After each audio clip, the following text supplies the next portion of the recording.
Welcome to Mission Evolution Radio Show with Gwilda Wiyaka, bringing together today's leading experts to uncover ever-deepening spiritual truths and the latest scientific developments in support of the evolution of humankind. For more information on Mission Evolution Radio with Gwilda Wiyaka, visit www.missionevolution.org. And now, here's the host of Mission Evolution, Miss Gwilda Wiyaka.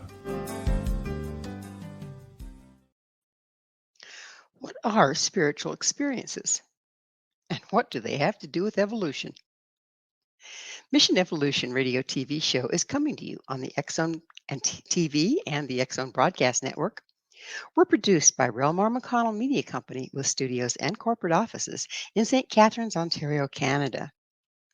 With us this hour to explore the mysterious realms of spiritual experiences, consciousness, and evolution is Dr. Jonathan Ellerby. Jonathan is the author of 7 Gateways of Spiritual Experience, Awakening to a Deeper Understanding of Love, Life, and God. A spiritual growth and consciousness expert, his PhD is in comparative religion, focused on Indigenous healing traditions and cross-cultural research. He has experienced countless trainings in a wide range of complementary and alternative fields of healing, integrative medicine, and spiritual growth. Jonathan has traveled to meet and study with healers and teachers from more than 40 cultures around the world. His website, jonathanellerby.com. Jonathan, thanks for joining us on Mission Evolution. Thank you so much for having me, and thank you for this amazing work that you're doing. Well, thank you. Same to you. So, Jonathan, your bio says you have a PhD in comparative religion. Where did you study? Well, I actually started my studies in South Africa because I had such an interest in the traditional healing work that still persists in South Africa, a lineage that goes back tens of thousands of years, although I finished it with the Graduate Theological Institute out of Indiana. Oh, okay. So it's a brick and mortar college. Yeah, well, it's actually modeled after the European system, which is often research-based. So I was very fortunate to have an extraordinary advisor, a man named Ewart Cousins, who was an esteemed professor of religious studies at Fordham and GTU, as well as listed at Oxford, which was the partner university in my program. So the majority of my work was research-based. So it was field work and of course, back in the day, library work. And that's where the bulk of the material and experience came from for the final dissertation. So, whatever drew you in the first place to Indigenous studies?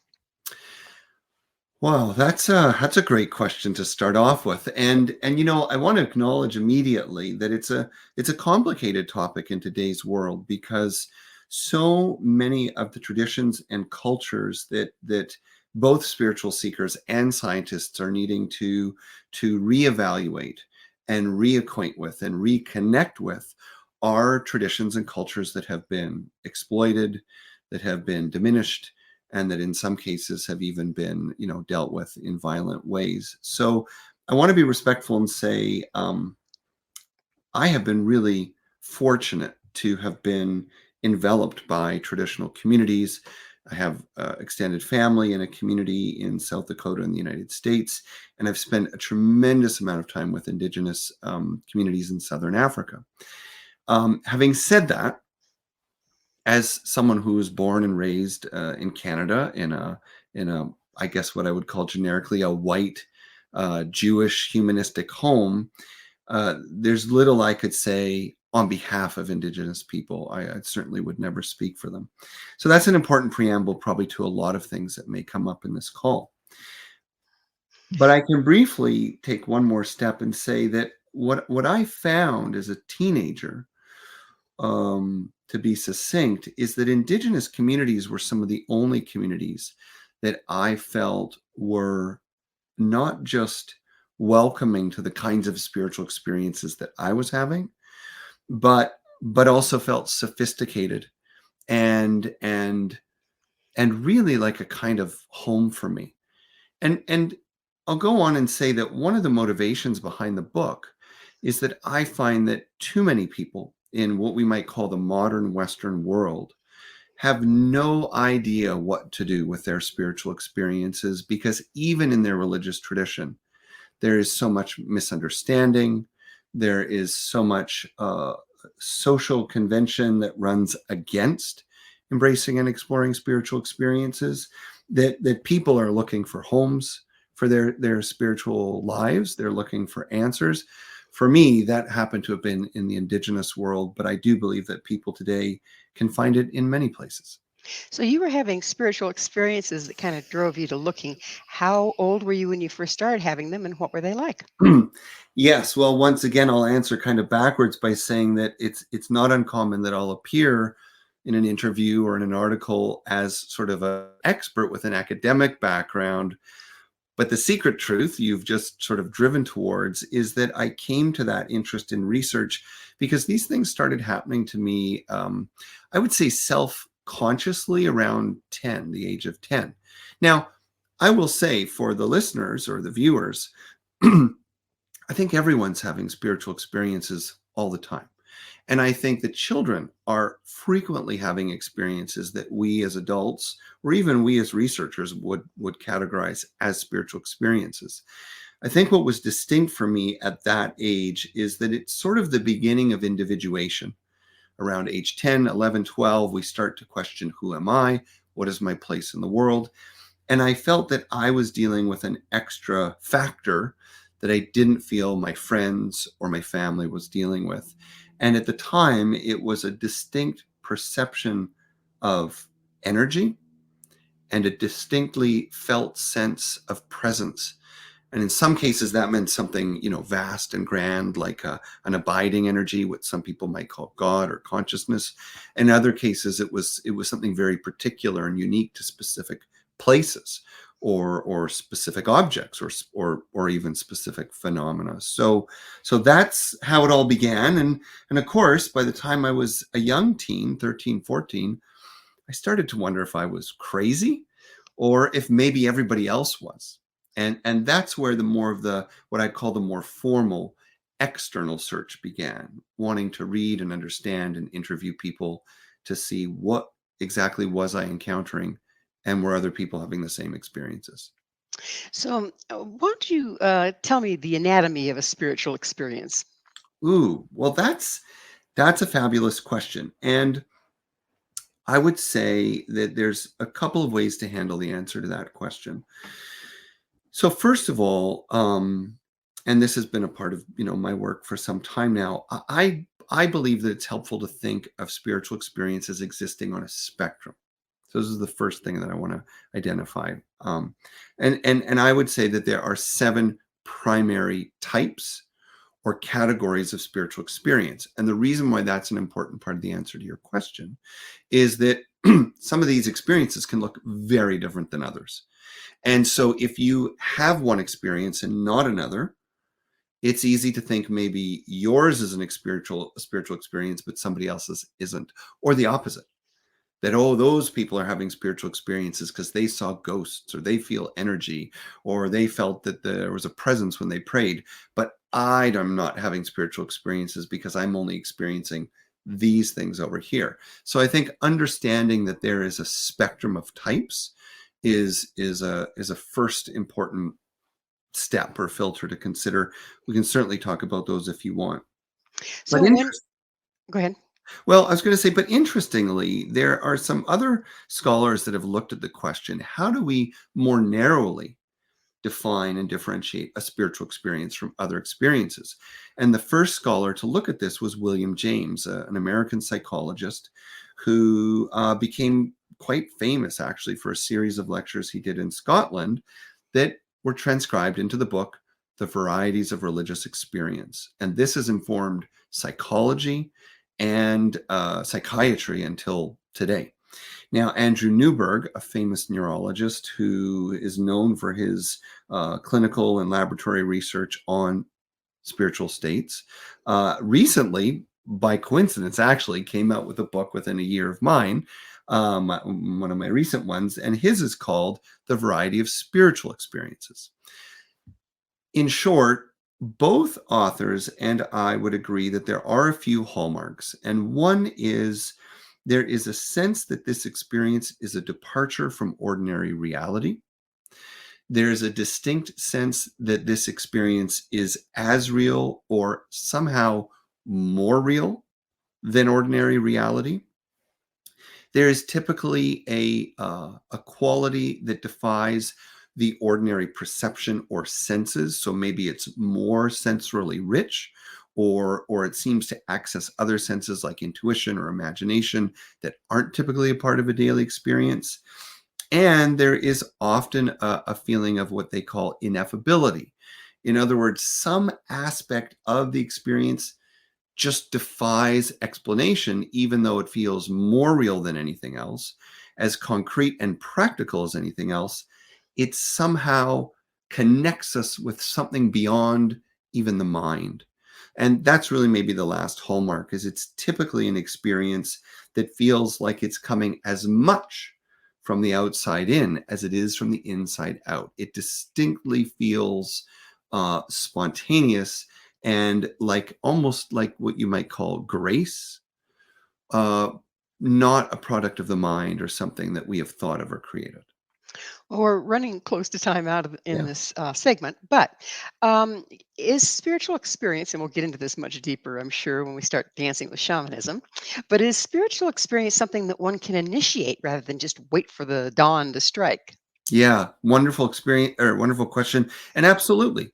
In fact, I'd argue that probably the biggest mistake or detour that religious and spiritual traditions have taken over the years is the focus on belief and the focus on membership and the focus on, power and politics and these sorts of things. If we look back over time and around the world, what we see is that most spiritual practices, from yoga to meditation, prayer to dance, that all of these things were originally cultivated uh, to to facilitate spiritual experiences. So yes, anyone can have a spiritual experience, and I believe we are having them all the time. Real briefly, um, what is in common with the methods of accessing spiritual experience? I mean, it's been around forever, yes. Right. Do they have some things in common? Well, yes and no, actually. So this is something else that I've certainly written about. And I, at one point in my career, was really interested in finding out what is that very specific formula. Is there one sort of archetype or architecture that we see? And actually, what I found was something that surprised me, which is that there are, I would say, really four different doorways into cultivating spiritual experiences. Well, Some we're going to have to leave it as a cliffhanger and cliffhanger. look at those four on the other side of a station break. All right. Jonathan and I will return shortly, so don't go away. This is Mission Evolution, www.missionevolution.org. Have you had a spiritual experience? With us this hour discussing spiritual encounters is Jonathan Elderby. Jonathan is the author of Seven Gateways of Spiritual Experience, Awakening to a Deeper Understanding of Love, Life, and God. Jonathan, we left a cliffhanger, and that was we were trying to find out about the four ways to initiate spiritual experiences. Would you continue? Absolutely. So the story, and I'll try to keep it very brief, but the story was that I was in the middle of researching this exact question. And at the time, I had this feeling or hypothesis that there would be certain universal mechanisms, and that maybe if I sat long enough with enough practices and compared qigong with tai chi and yoga and meditation and reciting mantras and chanting and so on, that at some point I would be able to reveal qualitatively that there is a simple architecture to it. And in fact, what I found is I sort of almost literally separated the categories of experience and types of practices, that I could not reduce it beyond four basic types. So what we find is that there are types that are very mind oriented. And so they involve a kind of hyper focus of the mind. And that would be things like prayer, meditation, or sacred study. And for people who can essentially lose themselves in mental practice, that can open to spiritual experience. But there are those of us that are more emotionally rooted. If there's no love, if there's no relatedness, that stuff doesn't matter. And probably it's not going to open much. So those people need things more like devotional practices, working with a guru or a mentor, or even something like service. So there needs to be an exchange. And when that heart opening occurs, they access spiritual experiences. Of course, there's others that are more physically oriented, and they're picking things like yoga and ecstatic dance and qigong and ceremony and music. And again, these are the ways that they are able to displace the self, open the mind, connect with the heart, and that becomes their gateway. The last category I call the spiritually oriented, which seems redundant, but these are things where we're really stripping beyond the ordinary life. So those would be things like practices around death and dying, somewhat extreme, ascetic practices like extremes of fasting from light or food or human contact. And then the most rigorous practice of all is the one that I think most people would like to say that they're engaged with, but it's certainly the hardest. That's the life practice. And that's where we make every single moment, without exception, the cultivating of relationship with something greater. If I could summarize what they have in common that they're pulling us towards, is typically a quieting of the mind, an opening of the heart, and a kind of movement into extreme present moment awareness. And when those things happen, I would argue spiritual experiences can happen for you pretty much every day. So, how do Indigenous healing traditions apply in our modern world? What I found in my own experience, and in not only experiencing traditional healing methods and working with teachers and observing their work, is I find that they not only do they have the capacity, like any healing tradition, like Chinese medicine or Ayurveda or Western medicine, not only do they have the capacity to address healing needs and provide therapeutic interventions, but I think what's most significant is that their mindset and methodology stand for something that Western medicine has lost. Indigenous medicine is very much about the whole person. It is not what we call allopathic, which means symptom focused. It's typically looking at the root cause of things, and it always integrates the whole person, which means that even if it's something as simple as a headache or a digestive issue, it would never be as simple as, here's the plant we prescribed for this, right? It's never that transactional or reductionistic. In fact, I remember spending a lot of time with one Anishinaabe traditional healer in Manitoba, Canada. And I used to sit with him while he was doing his work. And people would come, kind of just like a regular doctor, one after the other throughout the day, and they'd sit with him. And I noticed that even though he was prescribing herbal medicine, so we're not talking about spiritual issues, just plain ordinary physical stuff, I noticed that while the herbal, you might say, concoctions or remedies that he was prescribing may have had some similar plants, they also had different plants in them. And I asked him about that once. And I'm fortunate because very often traditional healers aren't fans of questions or giving away these kinds of answers because it's too simple, too reductionistic. But he pointed out essentially how complex and complicated each person is. So two people may have a headache, and one person is somewhat connected to their anxiety. Another person's may be connected to their digestion. Another person's may be connected to their sleep. So even though the ultimate symptom is the same, the root could be very different, and therefore the treatment should be different. Very often, prayer, connection to the spirit world, and some sort of invigoration of the relationship with self and community was also part of the medicine. Interesting. Yeah. Okay. So, what was your main takeaway from studying with these healers from more than 40 cultures? Well, in some ways, I'd say, these things that I've just summarized are some of the important things I would encourage people to remember, especially if they're on any kind of a healing journey, whether it's dealing with anxiety, addiction, chronic illness or even something acute and they've gone into the hospital for a surgery. I think remembering the importance of nurturing the whole self is critical, of finding the balance between authenticity and nurturing your individuality in relationship to community and building connection. Those are all critical. But maybe more than that, if I were to point to one thing that really stands out, I think it's the loss of worldview. And that may sound really grand, but I have come to believe that by becoming overly focused on the material world, on the scientific method, on the world of commerce and power, our dominant Western culture has become what I consider to be extremely, extremely masculine in its style and nature and focus.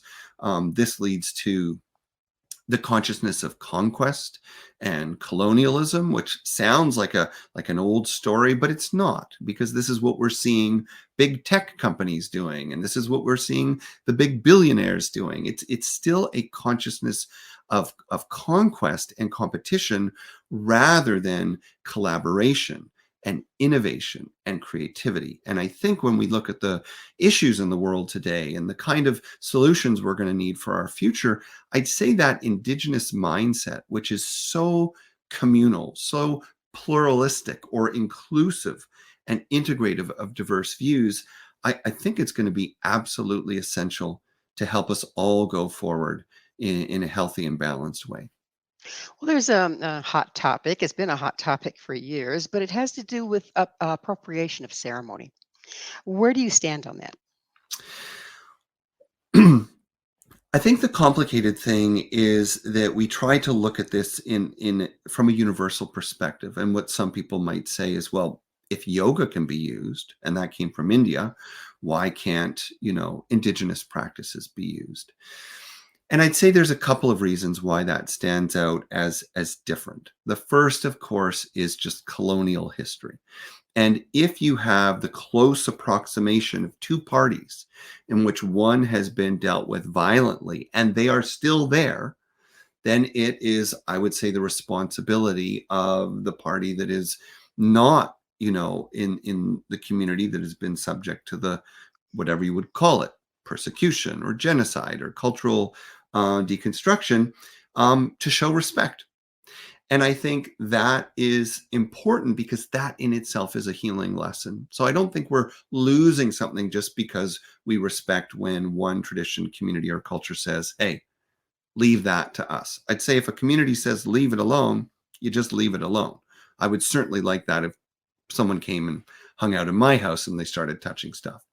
On the other hand, can we learn from these traditions and reclaim old versions of these things from our own ancestry? And I believe, yes, I think there's ample evidence for example, shamanic practices in, well, all over the world. We find it in the United Kingdom, a long history of shamanism. We find even in the Jewish tradition a history of shamanism. We find it in Eastern Europe and South America. So I think people just need to be a little more creative when they feel like they want something in an indigenous culture, but they don't know if they're entitled to it. Probably that's a sign you don't. So take a look at your ancestry and take a look at the modern innovations that are creating global and universal access to earth-based traditions and spiritual connection. I think there's a lot of wonderful options that don't require appropriation. Well, we're also fast food country, right?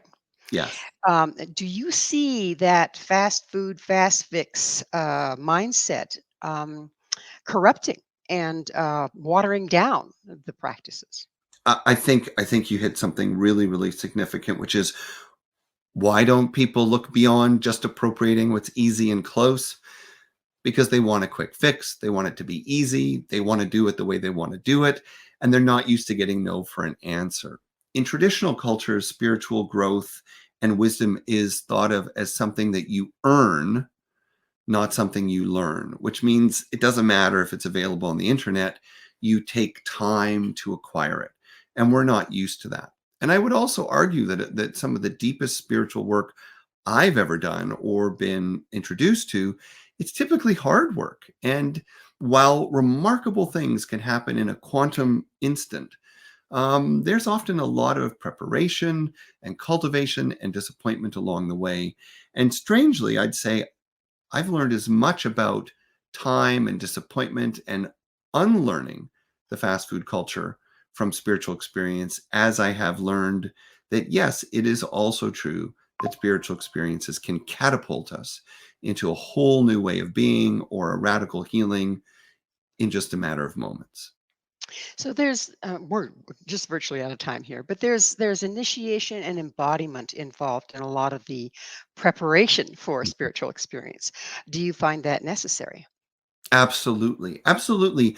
And, a simple way to frame that is to say that we are not psychologically built to grow and advance and transform in an instant. So even if we have a radical insight or we're ready for a radical change, it's important psychologically and physiologically to allow ourselves a process of formation and development and integration. And really, that's even true if you start a new job, if you end a relationship, if you lose a loved one, or you graduate from a program. There is a process of development, as you said, Well, initiation, integration that's necessary. it's time for another station break. Jonathan and I will be right back to continue our discussion. So stay right there. This is Mission Evolution, www.missionevolution.org. Can Indigenous healing traditions help us understand spirituality? This is Mission Evolution, missionevolution.org. Our guest this hour is Jonathan Ellerby. His website, jonathanellerby.com. Jonathan, in a lot of different traditions, at least to my understanding, there's a link between physical health and balance and the ability to access spiritual information. Do the indigenous cultures, their healing practice, does it align with, support the spiritual experiences as well?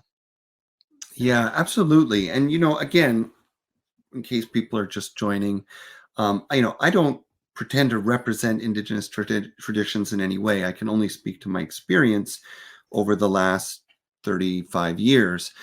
And I'd say, yes, absolutely. I'd say absolutely virtually any experience of healing in traditional cultures typically invites a complementary, you might say, metaphysical component to any physical component. So that would be to explore the meaning behind an illness or the timing of an illness, or to seek or ask for help from the spiritual world in dealing with virtually any kind of illness, and even to cultivate a relationship to the spiritual dimensions of the medicine you're receiving, even if it's chemotherapy. So I would say that there is virtually always a psychosocial dimension in Indigenous healing. I will also qualify by saying that this varies around the world, though. In North America, for example, I believe that the Indigenous communities have much more exposure to the language and style of communication that we find in psychology and addiction treatment. So a lot of the healing work that is done in Indigenous communities will utilize those filters or frameworks. When I spend time in more remote communities in Africa, for example, in Southern Africa, we see less of that, much less of that, although there is still always an invitation to the spirit world to be involved in any healing process. Understandably so. Do you see a lot of feedback, spiritual feedback? In other words, you're inviting the spirit of a situation to inform us, to guide us, to help bring balance. Do you see a lot of the feedback from spirit used in indigenous healing? Oh, yes, I think, and I know you have such a wealth of experience yourself. I'd say that's absolutely one of the distinguishing features of Indigenous healing practices, which is that there is rarely an assumption, quite opposite to the Western model. There is rarely an assumption within any healer that they have all the answers, that they are in total control, or that they have all the medicine necessary. So it is virtually always an element of a traditional approach to invite spiritual guidance, intuition, and relationship to be a part of evolving a very unique approach to each situation. Absolutely. Our poor doctors could use that reassurance, couldn't they? That they have somebody on their shoulder that's going to fill in the blanks where they come up empty. Yeah, and you know what I find interesting, the more I look at this and the more I'm in dialogue with Western practitioners, is that I think we've created a cultural story. Some people say a narrative that Western medicine is entirely evidence-based and doctors are all about control. But the reality is, I think spirituality is something that is non-negotiable in this world. And the only thing that varies from culture to culture is how much it's suppressed or repressed and the language we use. But let's face it, at the end of the day, every physician needs to make a judgment call or use clinical acumen, which is really just fancy language for intuition based on the circumstance. So, how can spiritual experience help people who are facing personal struggles or mental health issues? I mean, if Yeah. they're already having mental health issues, a spiritual experience might be a little challenging. Yeah, that's an important question because there are some cases where a mental health issue or episode can be exacerbated by spiritual experience. Although generally speaking, what we find is that may not be a spiritual experience. That may be more of a manic episode or a psychotic break or something like that. Those typically look and feel differently, and even your what I would call your average psychologist or psychiatrist or Western practitioner, typically they have a sense when something is essentially indicative of an unhealthy process, as opposed to just something weird that they don't believe in, right? So feeling that you were visited by an angel during a dream and that it offered a healing blessing is very, and I'm this may sound a little bit exaggerated, but it's different than someone who says that they've been watching TV and that God is speaking to them through the characters and asking them to harm all the other patients on the unit. Like those are very different experiences. And actually, I've dealt with both of those in hospital settings. Um, Having said that, there are profound benefits to cultivating spiritual experience for people dealing with health and mental health issues. And we know this because, for example, the addiction field for a long time has been based on spiritual principles and values. And we even know through clinical research that psychologists and psychiatrists will attest that very often it's not until someone has a spiritual experience that they are really ready to awaken to something greater in themselves and in their lives. In a similar way, whether dealing with anxiety or depression, spiritual experience allows us to depart briefly, or maybe if we're lucky for a little bit longer, the constructs of a narrow episode that is limiting our view of who we are, of what's possible. Typically, a mental health crisis involves feeling stuck in something we cannot control.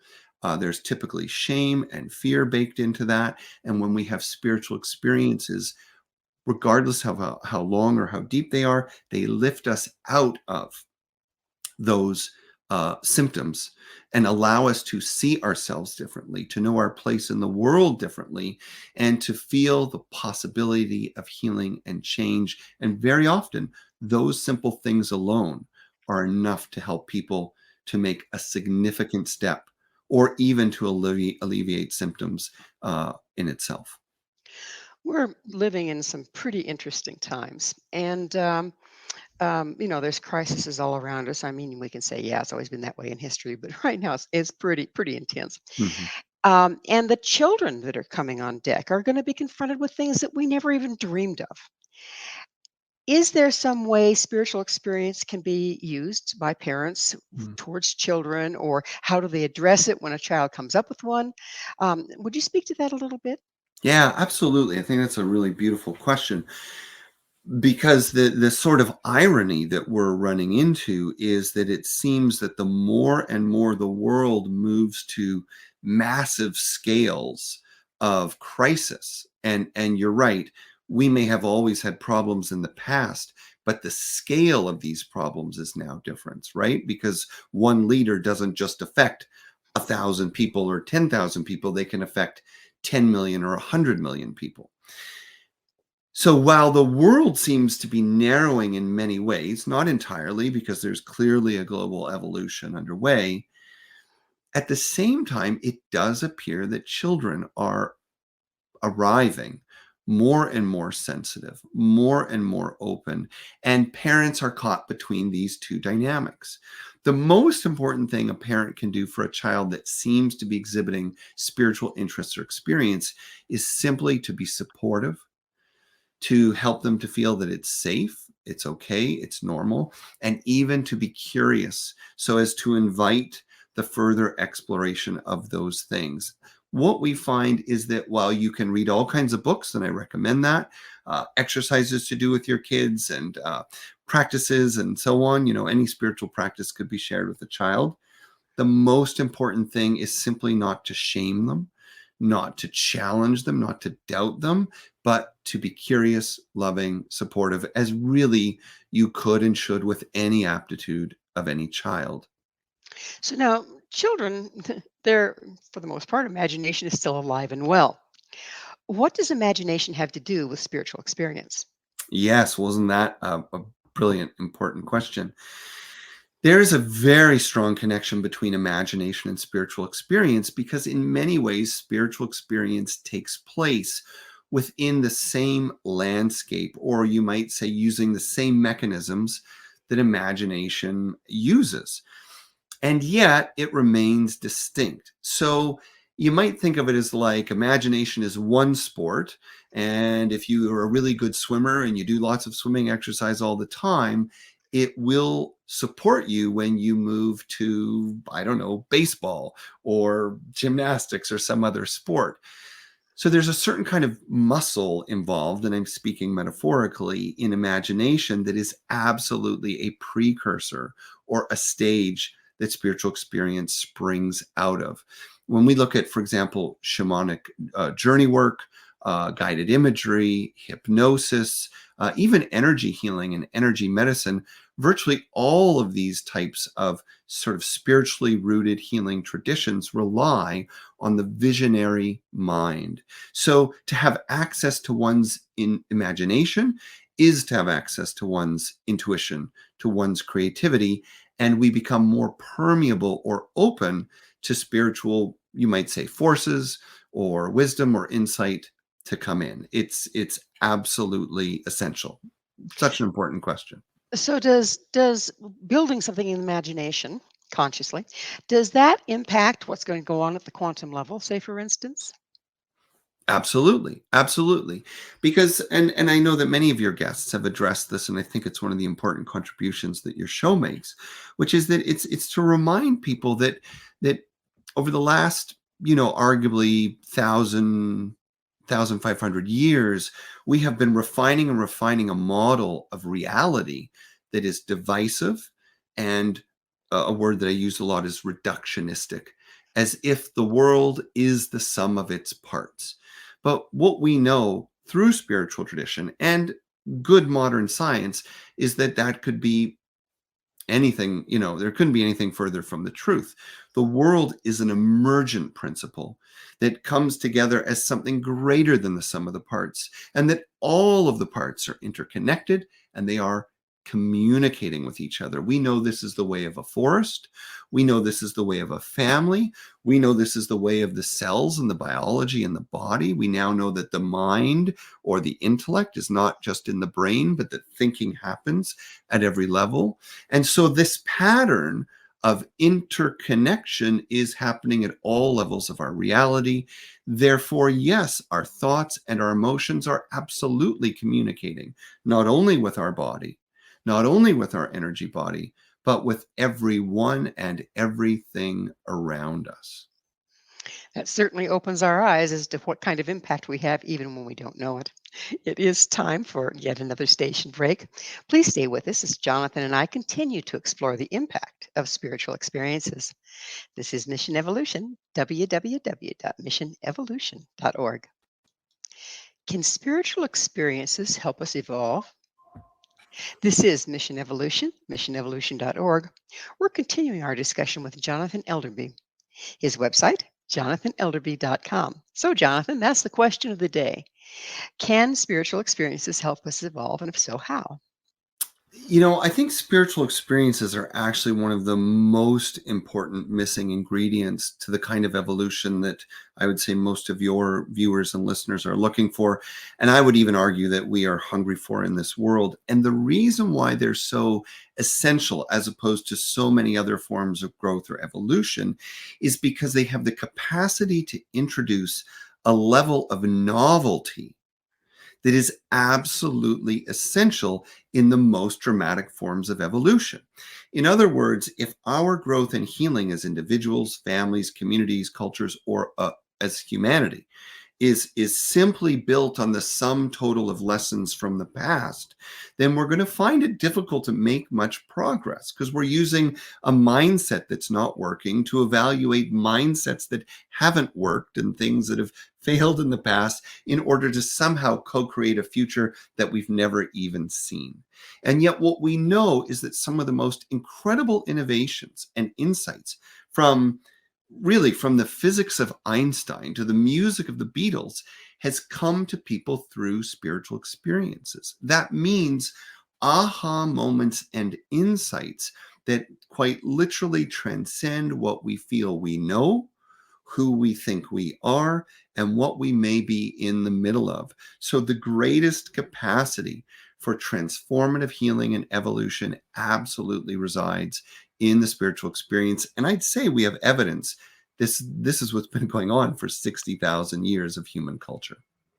It's interesting. I think to support what you just said, there's a thing called cultural base. Okay, if you study sociology, and what it is different cultures that aren't even necessarily in communication with each other will develop the same thing at the same time. So Yeah. when Ford developed the vehicle here, it was also being developed elsewhere. And it's not like there was a space race to do it, it just happened, kind of like the 100th monkey theory. So how does that relate to spiritual experiences and the ahas we're talking about? Another such a brilliant question, because what you're pointing us towards is challenging some of our assumptions of reality.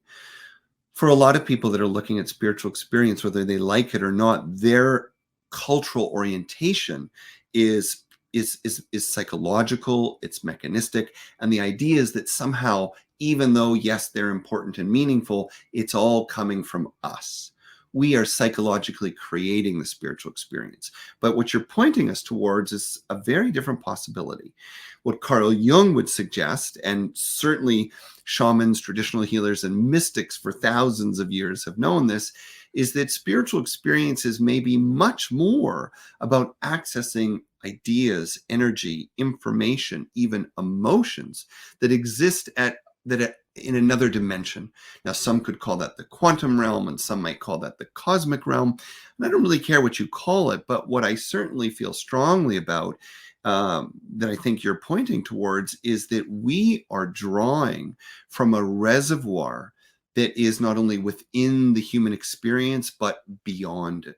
And when human beings open themselves to that reservoir, that source, that mystery, that consciousness, well, then they will pull in similar tenets and principles, which is why we see so much cohesion in the spiritual, psychological, and metaphysical work around the world.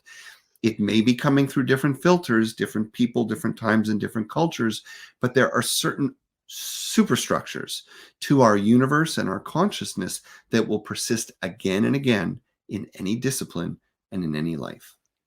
So if we're able to develop a discipline from whatever aligns with us Yeah. personally, whereby we can access this esoteric information, if you will, how can we tell that we're Mhm. channeling and or we're just validating what we're saying by calling it channeling? How can you Yeah. tell the difference? So there's a few things that I think are worth considering on this topic. The first is that this may seem a little intellectual, but we have to accept that at some level, all reality is what we could call perceptive, meaning, with the exception of the material world, which we could measure and arguably generally agree with, right? This is 3 inches long and this weighs 5 pounds and simple things like that. When it comes to just about everything that we experience internally, there is a certain level of filter and subjectivity. To that end, I would say we have to consider what feels truthful. We have to consider what feels aligned. And if nothing else, I would always argue, let's see what works. So if I receive channeled information myself or through someone else, and it helps bring cohesion, healing, peace, goodness to my life and the world around me, I don't really personally care too much if someone explains that as literally a being sending information or a person accessing a broad reservoir of information, or somehow they just connect with a higher self that has the knowledge. I think to some level, any of our interpretations will have an element of truth and an element of mystery. What's important to me is that we feel truthfulness, we feel grounded, we feel centered in these spiritual experiences, and they work. They bring us into alignment with life, and that's all the evidence I need to continue pursuing something. In many traditional indigenous cultures, when seeking spiritual experience, it involves shattering of the individual, Mm. whether through fasting or being buried up to your neck, or there were some pretty severe ones, I think, in a lot of the different cultures. What's the purpose of shattering the individual and to access spiritual information? Yeah, so first of all, I think you point out that Indigenous communities today remain important reservoirs of these kinds of practices and information, and they have virtually never let them go. On the other hand, it is also important to say that all of our cultures and all of our traditions all over the planet have embraced this principle you're talking about, which is that a deeper integration of a new evolution involves a disintegration of a former state. Of course, the cliche, although very appropriate metaphor, is the butterfly. And I think many of us forget the true profundity of that image, because a caterpillar doesn't just climb into a little sleeping bag and sprout wings. It dissolves completely. There is virtually nothing left of its former state, and yet all the same matter, then enriched, becomes something new. In the same way, we see around the world and throughout time the significance of ego death, identity death, and the experience of releasing a mindset or worldview in order to embrace and integrate a new one. As long as we cling to what we think we know or who we think we are, there will never be room for what we are capable of and what we have not yet become.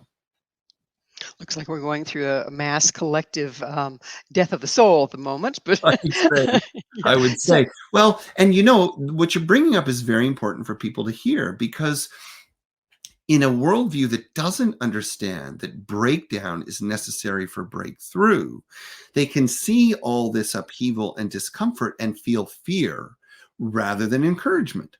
And for example, when I see my 15-year-old son struggling with self-discipline or learning or following through on commitments, instead of retreating into the fear of making him uncomfortable, I can feel excited that this is the evidence that he's growing beyond being a child. And the same thing happens to us at all stages of life. It's important to be comfortable being uncomfortable. so it's that time in the show, Jonathan, when I have to ask you, what's your mission? Hmm. Well, I don't want to steal or appropriate, but I think you and I might have the same mission. My mission is to to do everything I can in my lifetime to facilitate, support, and accelerate the evolution of consciousness. So all the work I've done throughout my life has been about transformation. And regardless of the mechanism or the community or the mode, I would say mindset, worldview, or what we could broadly call consciousness is at the heart of it all. Very, very nice mission there. So,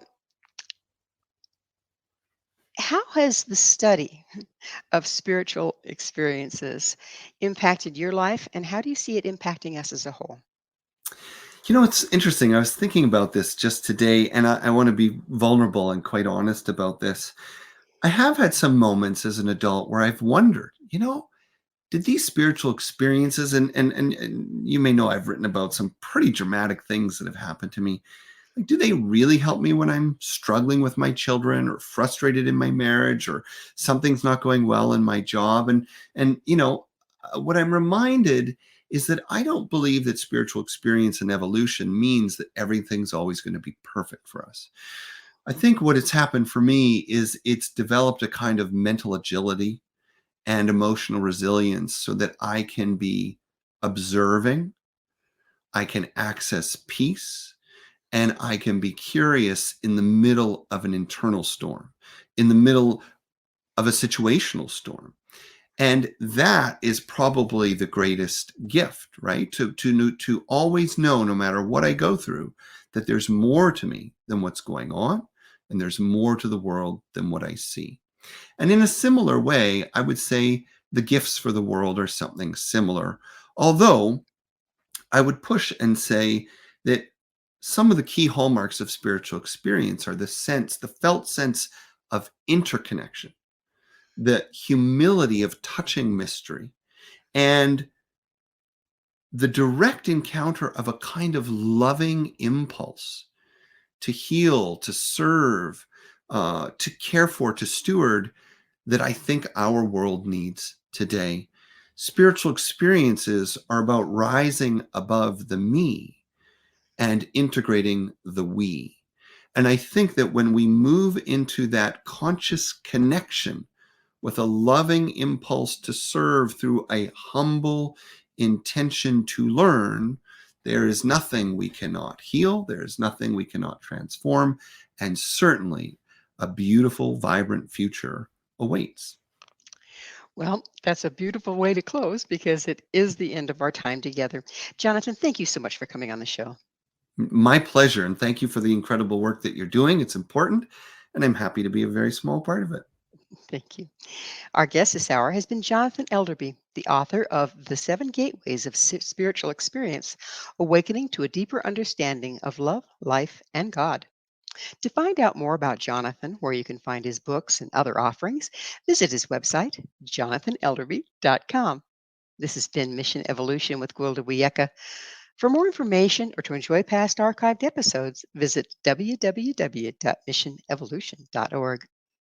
But most importantly, please be sure to join us right here next time as this mission continues, bringing information, resources, and support to our rapidly evolving world.